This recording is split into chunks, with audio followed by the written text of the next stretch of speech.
ये 3 मैचेस हर रोज़ रात में हम मैचेस भुगत रहे हैं सुबह 9-10 बजे तक। सर फ्रांस वाला मैच तो चले एक तरफा ही कह लें, पहले मुझे लगा जो शुरू के 30 मिनट थे बड़ा टफ टाइम दे रही थी स्वीडन, लेकिन फ्रांस वही एम्बापे ने फिर अपना कमाल और जादू दिखाया, 3-0 से फ्रांस ने उसको बाहर कर दिया। और कोई परेशानी मुझे फ्रांस को नहीं लगी बिल्कुल वैसे जैसे ब्राज़ील को मुझे नहीं लगा था। हालांकि एक गोल था, लेकिन ब्राज़ील के हमलों ने बता दिया था कि ब्राज़ील आज किसी को बख्शने वाली नहीं और ब्राज़ील नहीं हारती।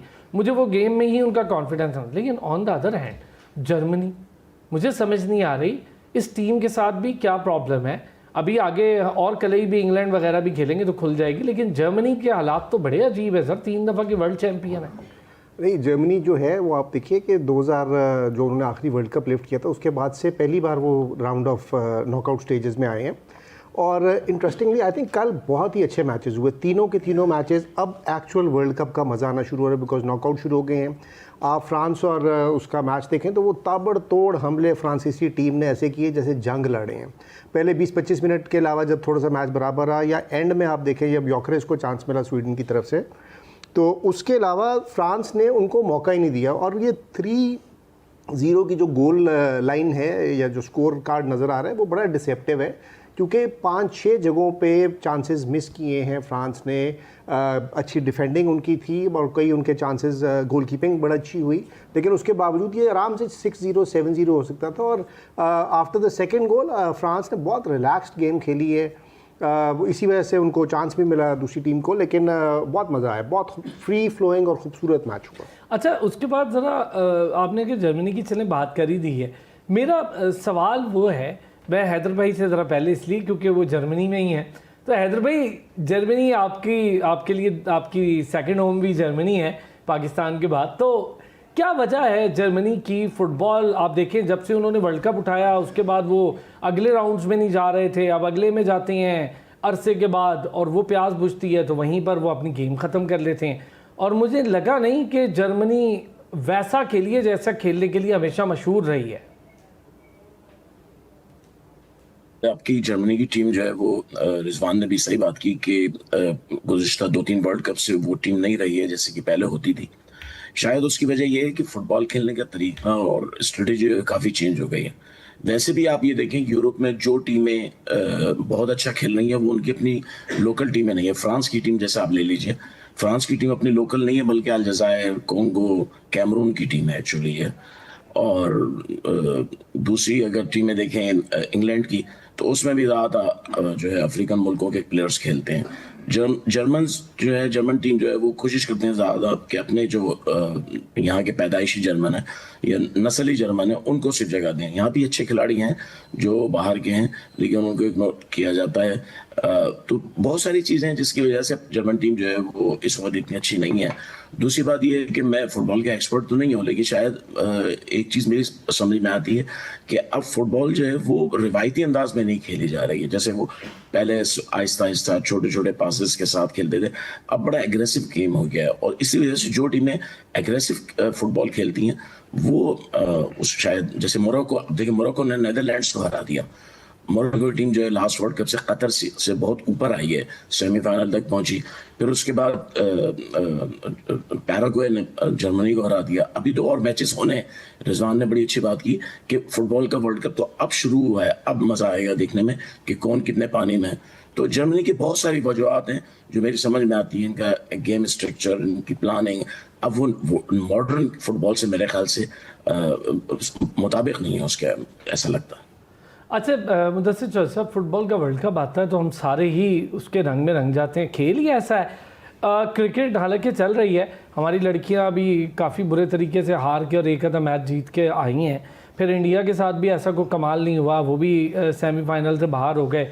अपनी मर्ज़ी की पिचेज़, अपनी मर्ज़ी के माहौल नहीं मिला। तो फिर उसके बाद आयरलैंड के हाथों भी उनकी हज़ीमत बड़ी अजीब, पूरी दुनिया उस पर डिस्कस करिए। लेकिन चूँकि वर्ल्ड कप चल रहा है, मैं चाहूँगा ज़रा बड़ी बड़ी टीमें, क्या आपकी कौन सी फेवरेट टीम है? मेरी तो खैर बचपन से पता नहीं क्यों ब्राज़ील से बड़ी मोहब्बत थी हमें, आज भी है, वो हट ही नहीं रही मोहब्बत।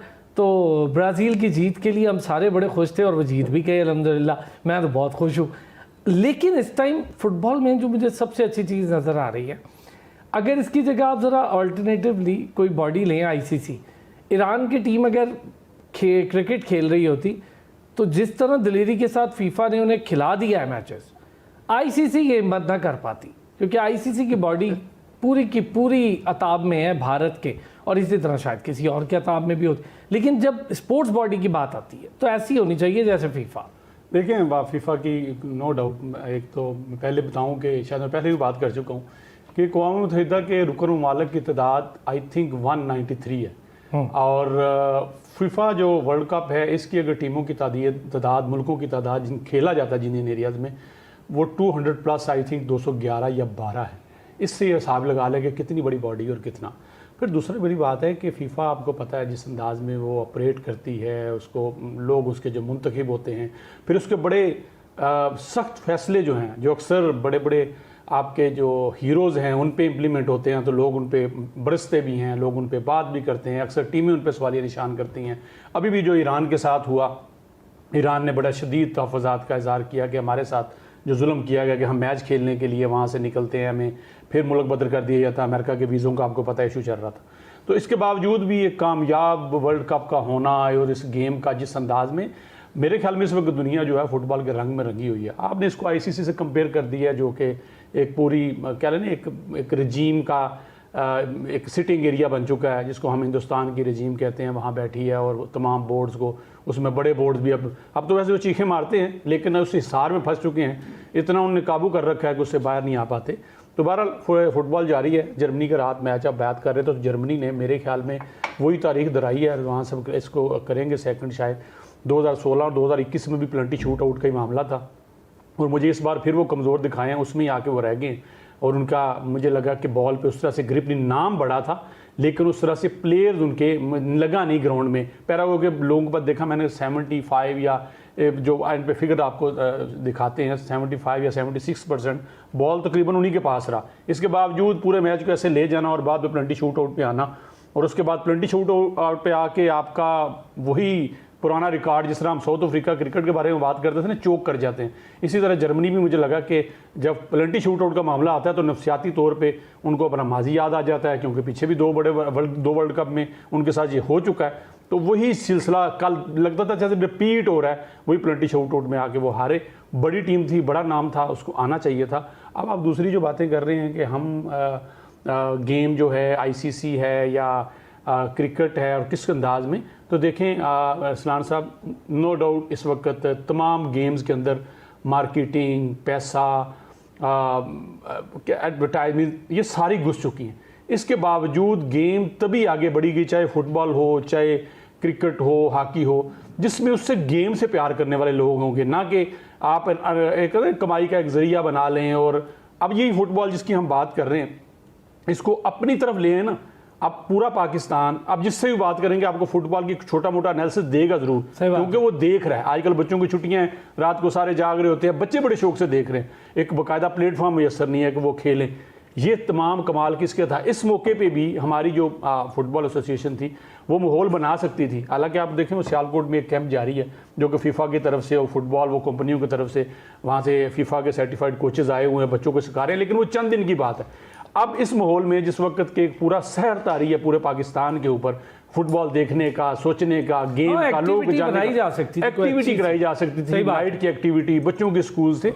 तो आपको शौक बड़ी चीज़ करता है, और फिर विजन, आपके पास विजन हो कि हमने किस मौके पे क्या करना है। अब ये टूर्नामेंट तो कराएंगे, जो फीफा के आपके आइन और डिसिप्लिन है उसमें कहीं ना कहीं मैचेस तो कराएंगे, लेकिन उसका मौका है। आजकल छुट्टियां थी ना, वर्ल्ड कप का बात आपकी सही है, अच्छा टाइम था, वर्ल्ड कप का बुखार चढ़ा हुआ है। इस मौके पे स्कूलों की एक्टिविटी, को बच्चों की एक्टिविटी, प्लेयर्स, आप बताते फुटबॉल के लिए ग्राउंड। अब हमारे यहाँ पिंडी इस्लामाबाद में रिजवान साहब को पता है, आप भी जानते हैं, फुटबॉल के ग्राउंड हैं लेकिन उसमें फुटबॉल नहीं है, उसमें दूसरी गेम्स हो रही हैं, कोई भाग रहा है, कोई क्रिकेट खेल रहा है, फुटबॉल है ही नहीं, कोई खिलाने वाला नहीं ना, अगर उसी में आप लेके जाएं। दूसरी सबसे बड़ी जो मेन बात है ना, अनफॉर्चुनेटली ये बड़ी बदकिस्मती की बात है, पता नहीं ये बेरोजगारी है या पैसे की हवस है।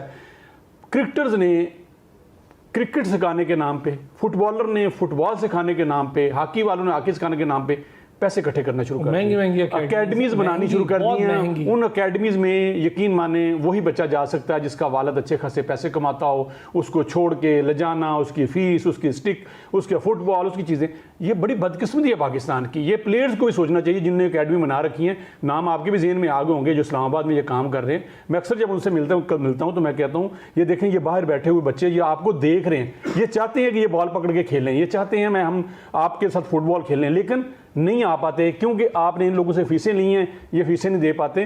कुछ ऐसा माहौल बनाएं कि टैलेंट मौजूद है उसको ग्रैब करें।